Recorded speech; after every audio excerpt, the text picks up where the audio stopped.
Bonjour à tous, très heureuse de vous retrouver pour ce nouveau numéro d'Ailleurs dans le monde.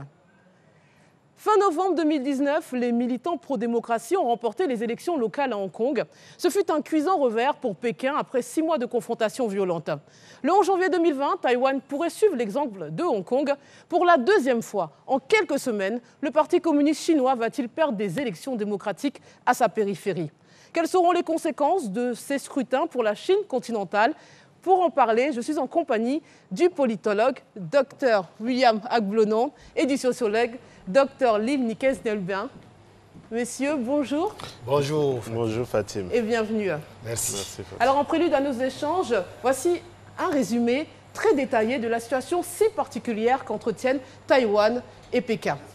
Dans les années 1920-1930, deux principaux partis dominent la Chine, le parti nationaliste Kuomintang et le parti communiste. Leurs relations connaissent des périodes de paix et de guerre jusqu'en 1937, quand ils s'unissent pour faire face à l'invasion japonaise. Cette alliance durera jusqu'à la défaite du Japon lors de la Seconde Guerre mondiale en 1945. Peu de temps après, les deux partis retrouvent le chemin de la guerre.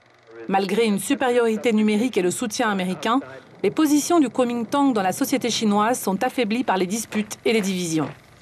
Une instabilité qui mène bientôt à sa défaite contre les communistes, soutenue par l'URSS. En avril 1949, le Parti communiste s'empare de Nankin et de Shanghai, rempart du Kuomintang. Les nationalistes sont alors contraints de se réfugier à Taïwan, où ils transfèrent le gouvernement de la République de Chine. Entre-temps, sur le continent, Mao Zedong proclame à Pékin l'État communiste, la République populaire de Chine. La défaite du Kuomintang sur la majeure partie du territoire devient un fait géopolitique.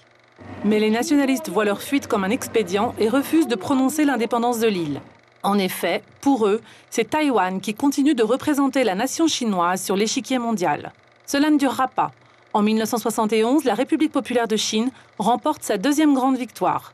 Taïwan est exclu de l'ONU, remplacé par Pékin comme visage unique et légitime de la Chine. Au début des années 90, le mouvement indépendantiste taïwanais monte en puissance. Les partis d'opposition appellent à renoncer aux revendications sur le continent et à proclamer l'indépendance de l'île. Cependant, les autorités de Pékin et de Taipei trouvent un consensus semi-officiel en 1992. Il y a une grande Chine, mais chaque parti continue de revendiquer la primauté. Leurs contacts permettent de renforcer les liens économiques entre le continent et l'île et en 2008, d'ouvrir des vols directs. Il semble alors que Pékin et Taipei se dirigent lentement mais sûrement vers le concept d'un pays, deux systèmes, comme dans le cas de Hong Kong. Pourtant, en 2016, Tsai Ing-wen accède à la présidence de Taïwan.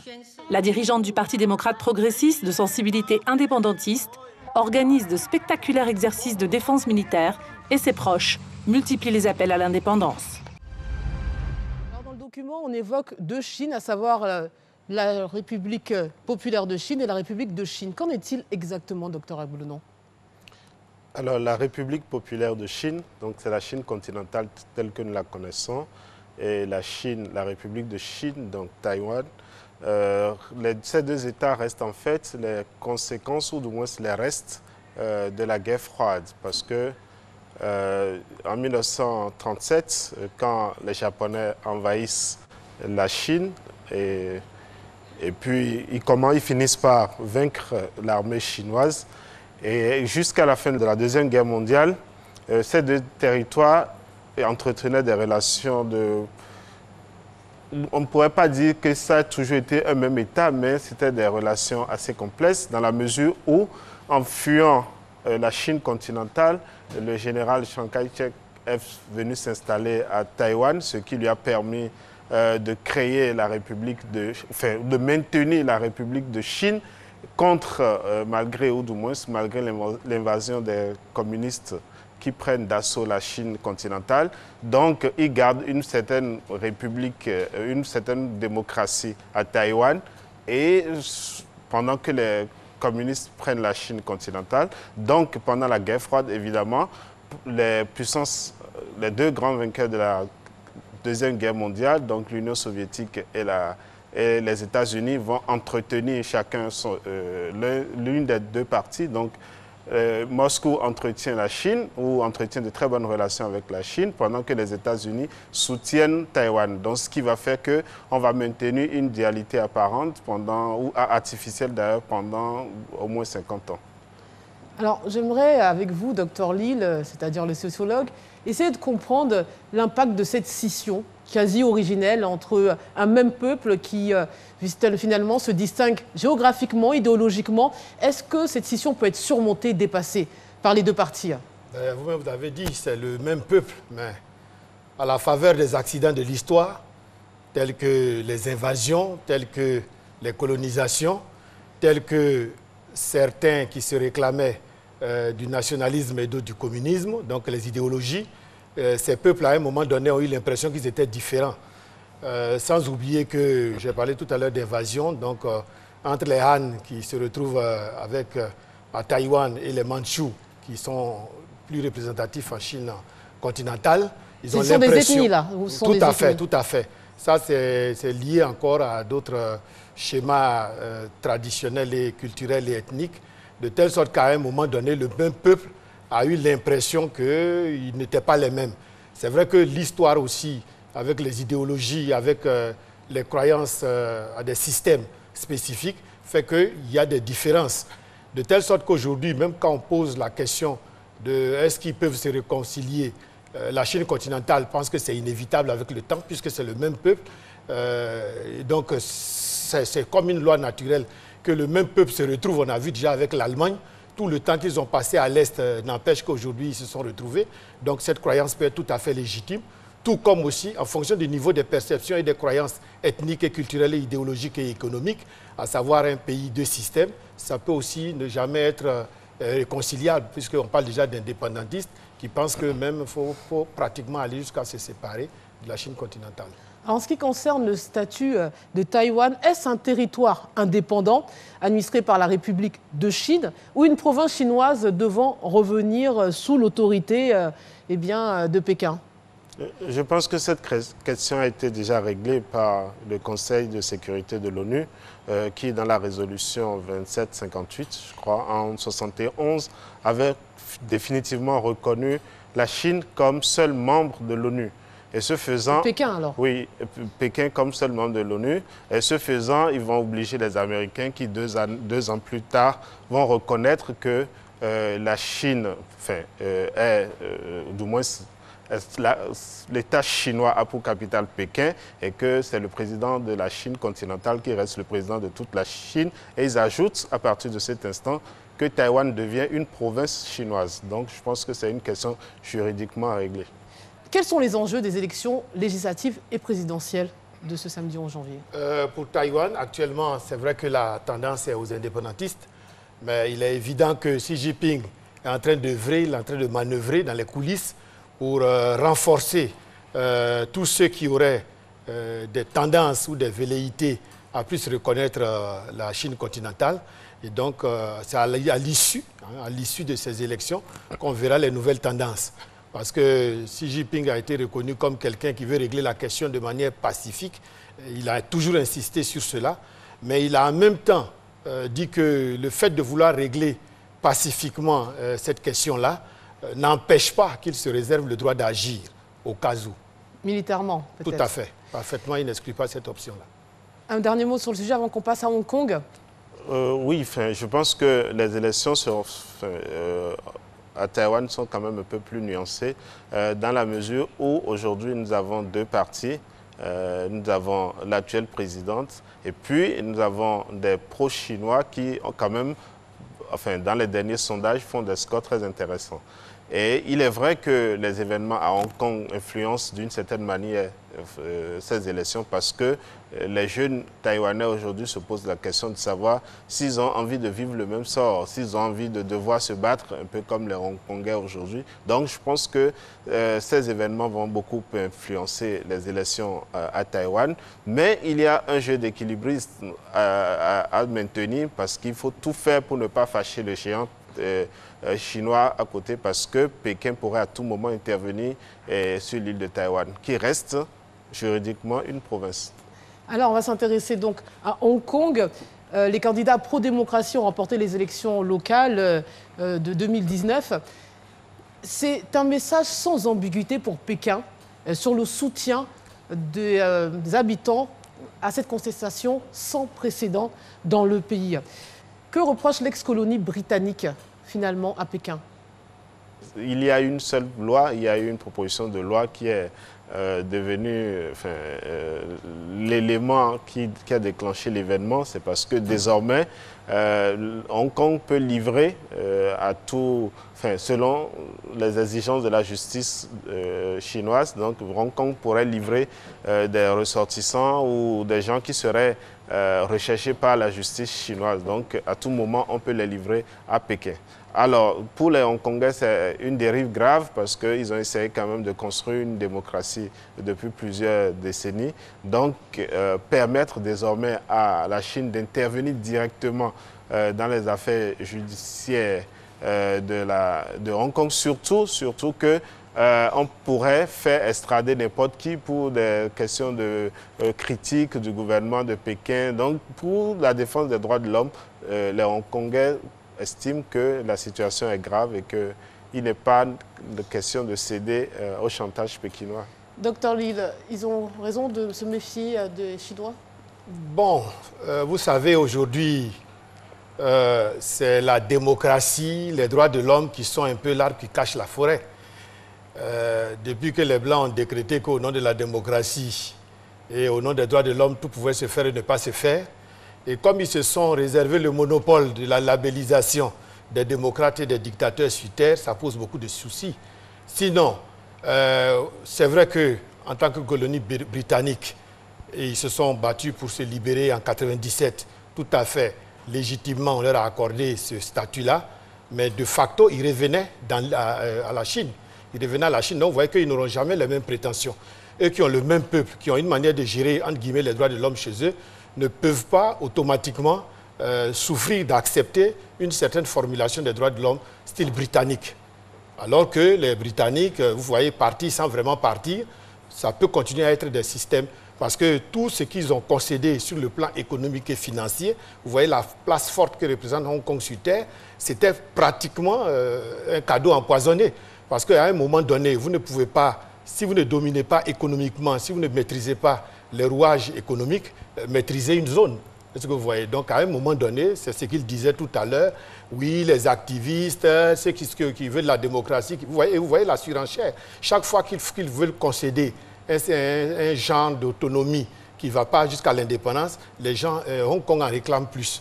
Donc, en termes de légitimité pure sur le plan sociologique, on pourrait dire que la prétention chinoise par rapport à ce que représente le continent et la population, etc., serait légitime parce qu'ils sont obligés de lisser les droits de l'homme dans la zone. De telle sorte aussi qu'on peut le dire, comme il a dit dès le début, ce schéma basé sur la guerre froide, qui fait qu'à un moment donné, il y a un libéralisme économique qui apparaît dans certaines zones, alors que territorialement parlant, ils font partie d'un groupe, peut arriver à ce genre d'incongruité-là. Alors, mais ce qui est quand même étonnant, c'est que l'élection locale gagnée par les pro-démocratie, c'était finalement une élection de 452 conseillers de district qui gèrent des questions concernant les ordures ménagères, la trajectoire des lignes de bus. En quoi ces élections sont-elles devenues un casse-tête chinois? Oui, mais voyez-vous, c'est pour ça que rien n'est aussi simple en apparence. Parce que, comme on le dit, hein, déjà, les pères spirituels même de la démocratie, Platon le disait, là où s'arrête la démocratie, commence la théatocratie. Ça veut dire qu'on peut partir sur des détails, mais c'est une question de domination. C'est une question de droit de l'homme. C'est une question de qui est chargé de dire quoi.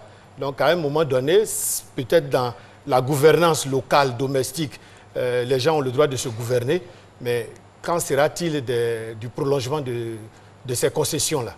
Docteur Ablenon, est-ce que Taïwan et Hong Kong ont vraiment les moyens de fragiliser l'unité de la Chine continentale? Je ne pense pas. Enfin, lorsqu'on prend le cas de Taïwan dont nous parlions tout à l'heure, Taïwan fait partie de la Chine depuis le XVIIe siècle, depuis 1666. Et c'est vrai que les relations ont toujours été ambiguës entre Taïwan et la Chine, même si Taïwan est resté pendant plusieurs décennies, enfin plusieurs siècles, un territoire chinois. Et aujourd'hui, avec ce qui se passe à Hong Kong, on sent que c'est des territoires qui veulent plus d'autonomie. Et je ne pense pas que la Chine continentale en elle-même voit cela d'un si mauvais œil, dans la mesure où ça lui permet, que l'on veuille ou pas, un rayonnement aussi bien économique qu'international. C'est vrai que Chine veut toujours maintenir quand même la main sur ces territoires et leur montrer qu'après tout, ça reste des territoires chinois.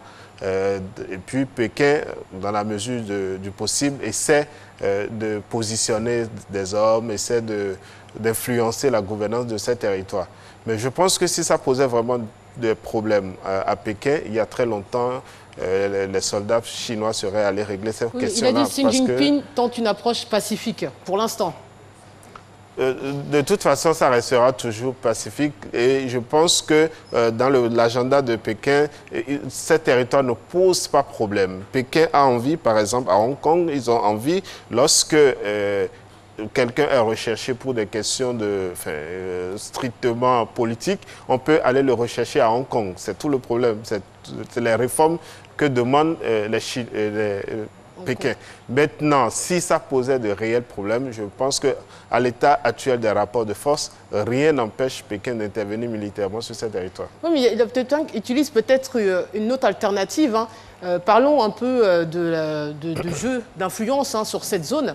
On sait que la Chine, diplomatiquement, utilise ce qu'on appelle la diplomatie du carnet de chèques. Alors, quel pays, surtout émergent, va refuser l'aide chinoise pour faire plaisir à Taïwan? On a l'exemple même du Burkina Faso qui, en 2018, a cessé ses relations avec Taïwan, certainement pour faire plaisir à la Chine.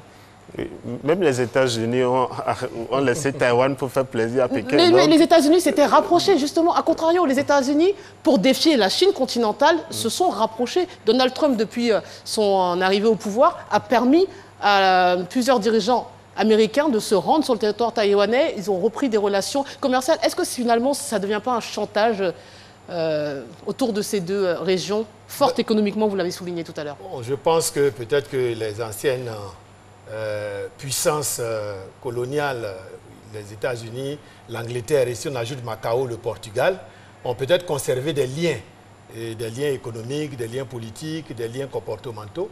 Mais dans le fond, la Chine reste toujours maîtresse de la situation, de telle sorte que selon les périodes, selon les moments, selon les enjeux, il a dit, ce sera même pour la Chine une manière de montrer sa capacité aussi à être démocratique, puisque vous voyez, depuis que Hong Kong a commencé, on dit qu'il y a des bruits de bottes, il y a ceci, il y a cela, mais il continue toujours d'observer, de regarder et de ne pas véritablement régler cela de manière militaire, parce que la diplomatie, c'est vrai, tant qu'elle sert des intérêts plus ou moins clairs ou masqués, ça marche toujours. Voilà. Donc il a dit le terme influence, tant qu'ils continueront d'influencer, je pense qu'ils n'auront pas besoin d'aller au-delà. Et comme les pays n'ont que des intérêts, c'est vrai qu'à un moment donné, ça peut faire l'objet de chantage. Et c'est toujours ça le cas des petits. C'est que les gros vont toujours régler leurs problèmes sur le dos des petits. Mais comme le cas de Taïwan, la présidente actuelle aussi a remis en place des essais sur le plan militaire. Il y a une démonstration de force des uns et des autres, non?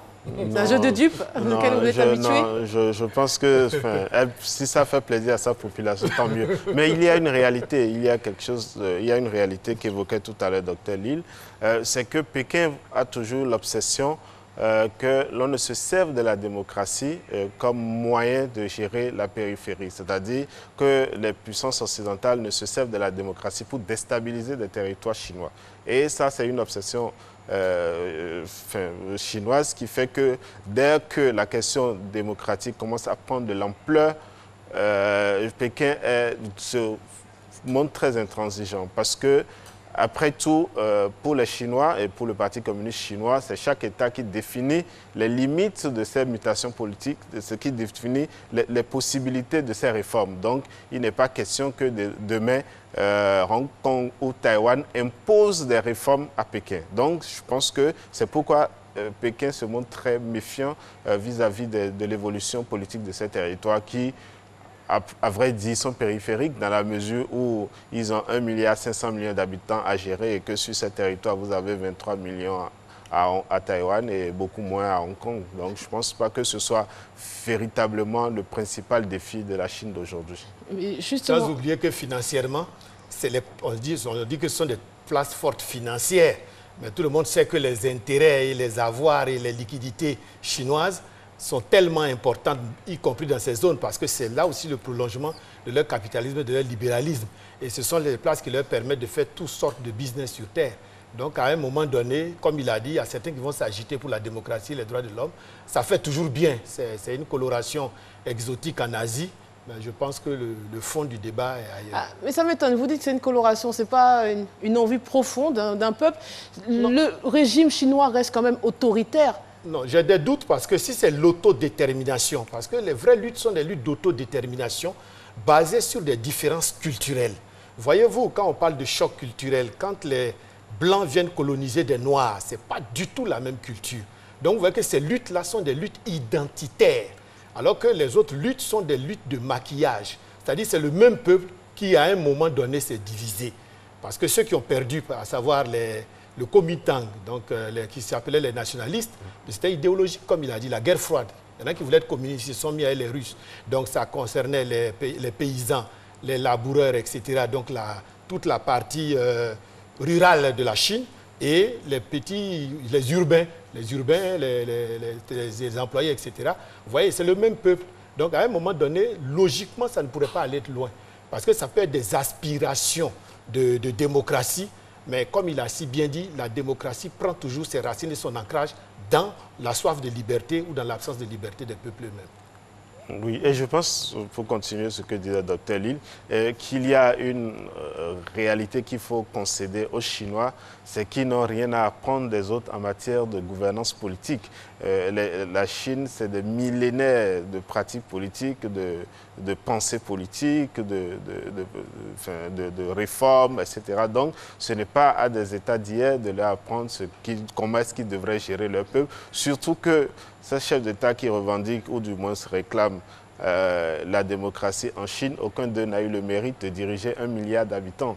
Donc, ils ne savent pas comment gérer 1 milliard d'habitants. Donc, c'est très difficile, ou du moins, ce n'est pas très pertinent de leur part de vouloir donner des leçons de gouvernance à la Chine. Vous voulez dire que la particularité géographique, démographique surtout de la Chine... Historique, socioculturelle et puis stratégique aujourd'hui, c'est des réalités qui font qu'on ne peut pas chercher à imposer ou demander aux Chinois de faire les mêmes réformes qu'en Occident ou de connaître les mêmes trajectoires politiques. C'est en Afrique que ça marche parce que ici c'est pratiquement un no man's land, chacun vient, il invente ce qu'il veut et il impose, mais ça ne peut pas marcher en Chine. Il y a un passif sur lequel il faut construire quelque chose. Surtout que la Chine, il l'a dit, c'est vrai, est le peuple qui a la plus grande continuité historique. Il n'a pas eu de rupture. L'Afrique a eu l'esclavage, l'Afrique a eu la colonisation. Donc, à un moment donné, les Africains ne savent pas d'où ils viennent, qui ils sont et où ils vont. Alors que les Chinois, malgré les invasions et malgré les dispersions, ils ont toujours su se réunifier dans un continuum historique et sociologique. Oui, on observe à la fois une véritable tradition et beaucoup de modernité. Exactement. C'est un paradoxe que... Non, ce n'est pas du tout un paradoxe. Je pense que c'est l'apanage des peuples intelligents.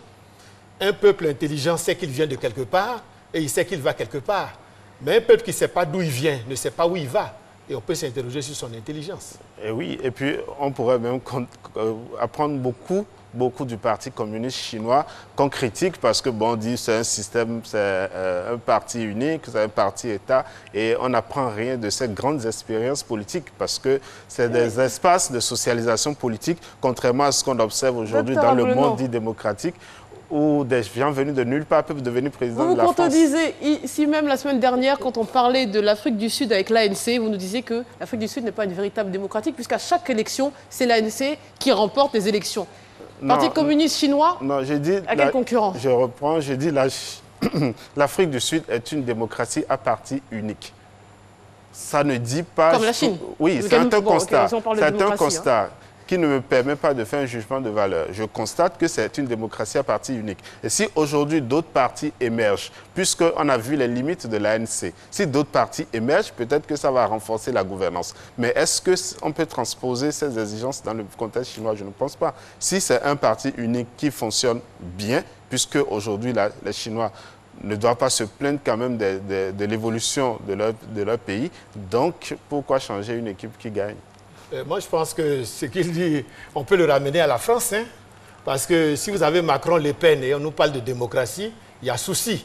Parce que est-ce que les Français auront véritablement exprimé leur choix? Parce que parfois, c'est le non-choix qu'on appelle le choix. Ça, c'est l'interrogation qu'on a déjà eue lors de nos discussions dans des émissions précédentes. Est-ce que nos démocraties, en tout cas les démocraties occidentales, sont des véritables démocraties puisque les candidats sont quasiment imposés, soit pour des raisons financières, parce qu'ils ont les moyens d'assouvir leurs ambitions, soit par rapport à leur réseau. Mais c'est une conversation qu'on prolongera. Mais ça veut dire qu'en matière de démocratie, chacun doit balayer devant sa porte. Tout à fait. Messieurs, merci. C'est la fin de cette émission. Merci de votre participation. On se quitte sur cette citation. « Ceux qui rendent une révolution pacifique impossible rendront une révolution violente inévitable » de John Fitzgerald Kennedy. J'en profite pour vous annoncer qu'on parlera du président actuel, donc Donald Trump, dès la semaine prochaine dans une émission consacrée à son mandat. On fera le bilan de sa politique, notamment extérieure. On reviendra bien évidemment sur la situation au Moyen-Orient. C'est tout pour aujourd'hui. Prenez soin de vous, surtout des autres. Excellent samedi et à samedi prochain.